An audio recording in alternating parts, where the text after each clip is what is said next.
Yeah. All right. Well, we will go ahead and get started. Thank you, everybody, for coming. Today, we're talking about identities and how important they are to your organization.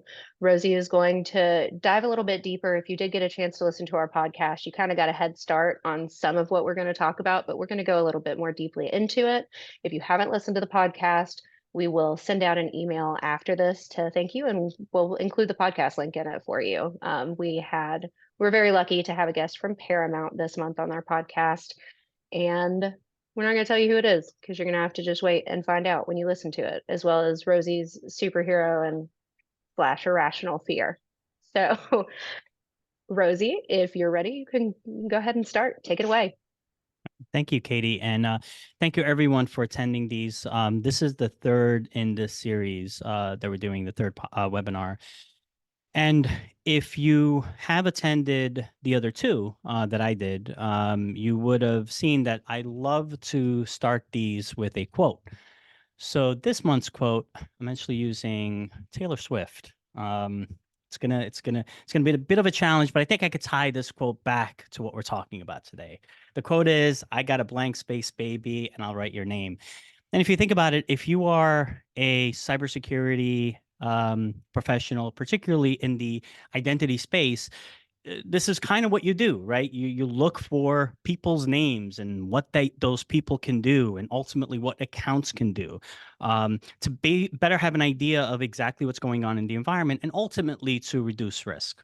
It's a bit of a stretch, but I think I was able to work it in there. So let's talk about identities, and that's really what we want to talk about today. And you really can't talk about identities without talking about accounts, right? Accounts are kind of the fundamental way that end users ultimately access resources in your organization. So what is an account, right? If we kind of, I mean, obviously we all know what accounts are. This is why if you're attending this webinar, I'm sure you know what an account is. But let's think about it in the way that we think about accounts versus the way that we think about identities, right? So an account, of course, is an entry point into an asset in the organization. An account is just a component of an identity, specifically a digital identity of an organization. It is not the individual. It is not the human that actually uses that account. The account is independent, at least the way that we think about it. Um, Account inventories are organized, or you have to organize your accounts into what we call categories and types. And we'll kind of go do a deeper dive into what that means. And of course, there are different account types, and you really want to look at those account types to determine how I should be managing those types. Um, and of course, when you look at those account types, one of the biggest reasons why you need to kind of categorize those accounts and understand this is a service account, this is an admin account, this is the regular user account, is to apply those controls and violations, right? To understand that I want my service accounts to behave a certain way or have a certain level of access, and if they don't, if that is different than what I desire, either because it's industry best practices to run your service accounts that way, or regular user accounts, or any other account type, or it's an internal policy, I want to see that violation so I can take action. Because if you think about it, fundamentally, all risk reduction is finding violations and closing them, right? Getting rid of them. So let's talk about those categories, right? Those account types. So the way that we think about it here at Sphere is there's two main types of accounts. There are those accounts that are permanently owned and those accounts that are temporarily owned. And we'll dig into the differences between the two in the next slide. But within that context, we then have different account types. Things like I said before, your service accounts, your admin accounts, your database accounts, your regular user accounts, or something very specific to your environment, like I have here, the Tier 0 application service account for finance applications. Now, again, obviously, that's not a standard type, but you see what I mean. Within your organization, you're going to have very specific account types that you define, and then you're going to have a set of rules that defines what is that Tier 0 application service account for finance. And the reason you do this is, again, because the controls you put on that Tier 0 account might be different than the controls you are looking at or trying to enforce against an admin account. So let's talk about these ownership categories, kind of the high level category. So a permanently owned, or what we consider a permanently owned account, is typically something like a user's regular user account or an admin account. For example, you might have Bob Smith, right? And Bob Smith's account is B Smith. Bob Smith's admin account might be BSmith underscore ADM. Or the account that Bob uses to log into a SaaS application, right, could be BSmith underscore app, right? Something like that. Something that is about that Bob fully owns. Now, what's interesting about what we call a permanently owned account is that that account lives with Bob. If Bob leaves the firm, then that account should be disabled. No one else should have access to that account. No one else should be able to log into that account. It should be Bob's. And if Bob leaves the firm, that account should be disabled. If Bob even changes roles within the organization, perhaps that application account no longer applies for his new role and should be disabled. But the accounts live and die by the user and that user's presence in the organization. If we think about temporarily owned accounts, we use the word temporary here, but what we really mean is that ownership can change. Think about, let's take that example of Bob. Now, Bob happens to be a developer, and Bob happens to own a service account for that application. Bob decides he doesn't want to be a developer anymore, loves the world of HR, decides he's going to move to the HR team. He gets a job in the HR team. He now still owns and has access to that service account for that application that he used to support when he was a developer. Well, he has to give up that ownership. It doesn't make sense for Bob to own that account anymore because his role has changed. So that service account for that application, the ownership of that service account is temporary. Bob could leave the firm. Bob could move to HR. Bob can move to a different part of the organization. If it no longer makes sense for him to be the owner of that account, the ownership is transferred, right? And this is why we call it a temporary ownership of an account versus a permanent ownership that kind of lives with Bob. Now, some examples of these temporarily owned accounts. Again, we talked about the service accounts for an application, but sometimes it's some really old legacy account for some legacy application where you can't rotate the credentials for whatever reason because it's hard coded into a DLL. Obviously, not a desirable situation, but it does happen, right? You could have a local account on an individual server. Again, not the greatest situation from a security perspective. Regardless, Bob, as the owner of that application, has to be able to log into that server with that service account, and he may have full control over that account. But when Bob leaves, that account has to be assigned to someone else. Whereas Bob's primary account, his permanently owned account, that account gets disabled.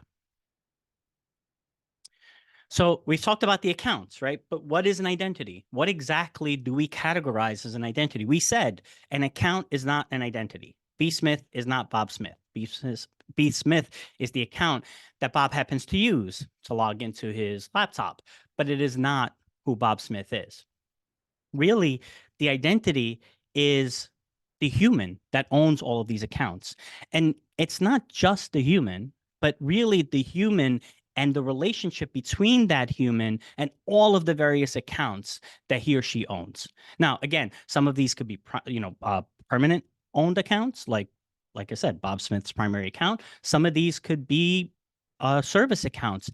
They can also be machine identities, but not in the way that a service account or Bob's primary account is. It's more about the relationship that that machine identity has to the asset that that machine identity can access.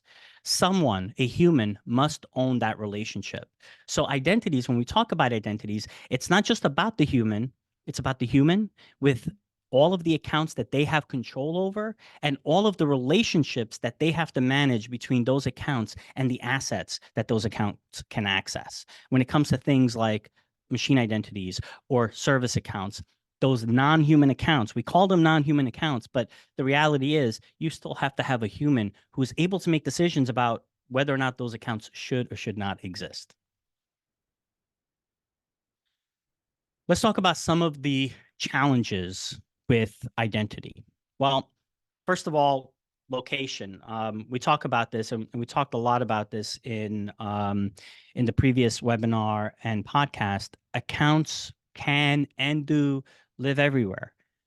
Obviously, you have your Active Directory accounts. You have your accounts that might be in LDAP, But what about local Windows accounts, local database accounts, application accounts, SaaS accounts, machine identities? There is a huge amount or huge inventory of accounts that can exist outside of that main directory. And for most organizations, that main directory is something like Active Directory or Okta. But independent of that main directory, where it's relatively easy to discover all of those accounts, because again, it's a central directory, you have to think about all the other places that these accounts can live. And remember, those accounts live there, and unless those accounts are disabled, they will have access to something, whether it's a local Windows account that can log in interactively on that server, or a database account that has access to that one table that might have some client data. These accounts live and have access or have some type of entitlement, and you have to understand where they are, what are they doing, who owns them, right? What is the identity tied to these individual accounts? That's how you have a complete picture of the environment. So again, a full inventory of collecting all of those accounts is a challenge, right? It, like I said, it's very easy to collect that data from Active Directory, but what about all of these, some legacy Unix-based system that's sitting in a DMZ and for the most part, not directly or easily accessible? First of all, how do you know that that exists? And second, how do you collect the data from that legacy system? How do you collect the data from things like databases, Sybase, Oracle, MongoDB, any number of databases that might exist in the environment, and understanding exactly what those accounts have access to? Having that full inventory, that full collection is critical and one of the biggest challenges that people face. Next is ownership, right? We talked about the human being at the center of the identities, right? But the way that you put that human at the center, the way you draw the lines between those accounts and that human, for the most part, is through ownership, understanding who owns what accounts, because those are the people that have to make decisions about whether or not you can do the kinds of things that you want to do that reduces risk, like remediations, like onboarding accounts into a vaulting solution, like removing the privilege access of those accounts, like deleting those accounts, or taking what is a local account and moving it to a domain account as a prime example of the kinds of things that come up all the time when it comes to doing cleanup and ultimately risk reduction. The problem is that if you try to tackle ownership manually, it's a losing battle. The thing I like to say is that, the minute you hit save on that database, spreadsheet, Word document that has a list of all your assets, Notepad has a list of all your assets and the owner of that asset, the moment you hit save, it's outdated, right? Because you're dealing with a dynamic, constantly changing environment. But it is a problem. It is a problem that you do need to solve. So the other problem when it comes to things like cloud platforms and machine identities, this adds one additional layer of complexity because natively it doesn't make sense to have a human that's tied to these machine identities. I mean, they're machine identities, right? But the reality is you have to have that human. You have to have that individual that is able to take responsibility of that asset and understand that relationship when it's machine to machine, right? API keys, certificates. You have to have someone who understands that relationship and can say whether or not that relationship should or should not exist. So it all comes down to ownership. We talk about ownership a lot. It is key to everything that we do. It's really the key that it's a thing that prevents you from reducing risk as fast as you would like, if you think about it, right? Because without ownership and missing ownership means that you can't have that operational risk be sent over to the team that ultimately should own that operational risk. We talk a lot about operational risk in the webinar from last month, as well as the blog post and the podcast, where we talk about the idea of someone has to take responsibility who actually is authorized and has the knowledge to take the responsibility. This is not about passing the buck. This is about actually finding someone who understands what you're trying to do and can basically say, yeah, I agree that what you want to do is something that should be done from a security perspective, but also it's not going to cause any issues for us. It's not going to cause an operational risk. And that understanding of ownership and finding those individuals and then confirming that those are in fact the owners. Because it's one thing to, run some scripts and an algorithm, even using AI to find good owners to start with. You really need that owner to say, yes, I do own this. I am taking responsibility, where you can confirm that relationship ultimately between the human and the account that essentially creates what we're talking about today, the identities. Again, it's always about writing names and blank spaces. Just a callback. So what is the future of identities? With all these challenges, all these things that you have to solve, um, understanding kind of ultimately how you get to the from the point of discovering all the accounts, all the entitlements, discovering all the users or the humans in the organization, and then doing that relationship between the two so that you have people that you can start reaching out to. These are all the challenges and things you have to use in order to kind of or do in order to kind of tackle this identities problem. But where is this going? Like, why are identities so important? What is the future of identity? So, of course, I could sit here and give you all the buzzwords that I have on the screen here. The digital transformation, the identity is the new perimeter. This everyone loves saying that these days. AI, of course, generative AI. Everyone keeps talking and saying all these buzzwords, but what does it actually mean if you are an identity professional? Well, what these things will do is basically give you a more comprehensive way of determining ownership. Ownership, as I said, is the biggest challenge. It's the challenge that most organizations face. It's the thing that delays projects the most.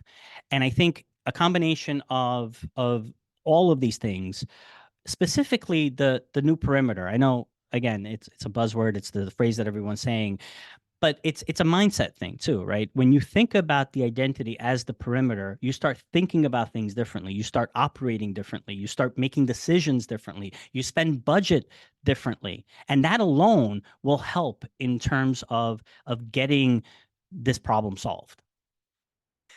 The other idea, or the other thing you'll get from all of this new kind of emerging technology, is that deeper understanding of entitlements. If we think about an account can do X or an account can do Y. I think in the past, that understanding of what an account is was very superficial, right? And for the most part, everyone thought about an account as an end user's login into their environment. Then people started thinking about, well, we need service accounts that are dedicated for applications. And then, things got more sophisticated where we have to make sure that we are applying certain controls and we have to have secondary accounts. Then vaulting came into the mix of ensuring that anything that has any kind of elevated privilege is vaulted. All of these data points are things that are difficult to collect, difficult to manage, but it is something that through the new capabilities that we have with some of these buzzwords on the screen, it will make things a lot easier. But it's not something that's going to come overnight. It's not something that you can, next week we will have an AI, chatbot that can solve all of our identity problems. It's going to take years to solve this problem. And the idea of looking, it always comes down to, well, why am I doing this? Why am I collecting all this data? Why am I doing all this relationship stuff and figuring out who the owner is? Well, ultimately is to reduce risk. And you reduce risk by tackling violations, right? So all of the technology that you'll use to discover these assets, create those relationships, ultimately it's about reducing risk. And you reduce risk by, number one, finding those violations, and number two, actually remediating them. So with all of these challenges, all of these issues, what you have to do to tackle this issue, the challenges for tackling this issue, the question is, well, how does Sphereboard do it? How does Sphere do it? Well, of course, we use Sphereboard. We've talked about Sphereboard in many other webinars and podcasts. And Sphereboard is our identity hygiene platform, which is made up of what we call engines. Each engine has a specific task. So let's dig into each engine and talk about how each engine solves the issues that we've talked about up until this point. So of course we have our discovery engine, and our discovery engine is exactly what we've been talking about: that discovery, that finding those groups nested deep in some directory, or privileged some privileged account in on a Unix box or a database that could be directly permissioned or nested any number of directories deep somewhere in AD or LDAP or any other directory that you use.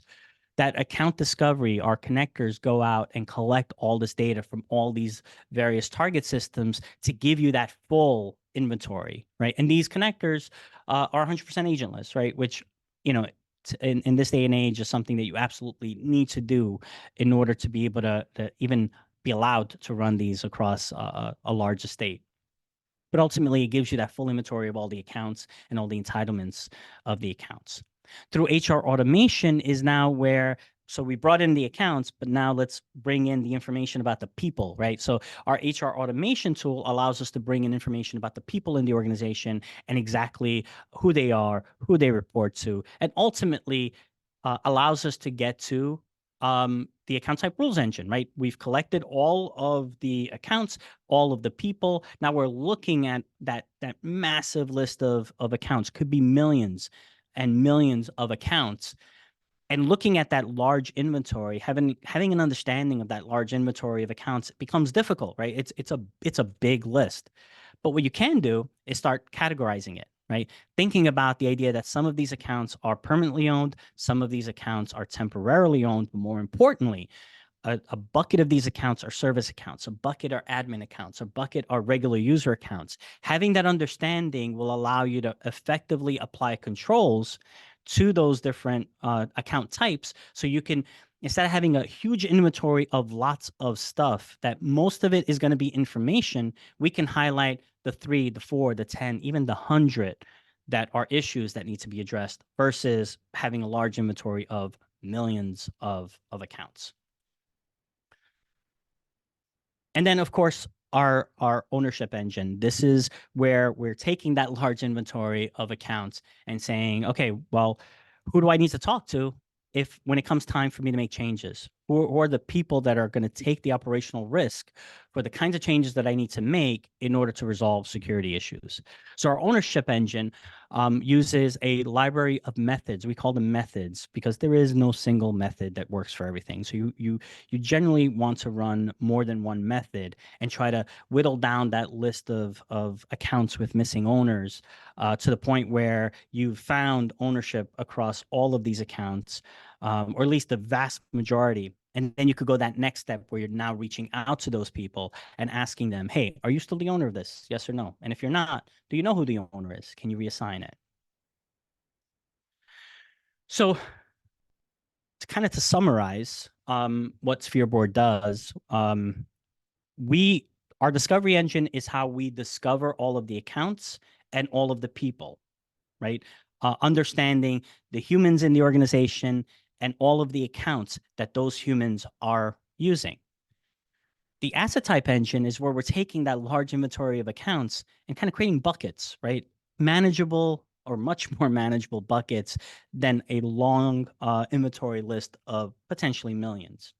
And then finally, ownership is where we're establishing the relationship between that human that we found and 1, 10, 15, 30 accounts that human may own, because each one of those accounts has a potentially a different set of entitlements. So understanding not just what an individual account can do, but what that human can do through the relationship, through ownership of those accounts.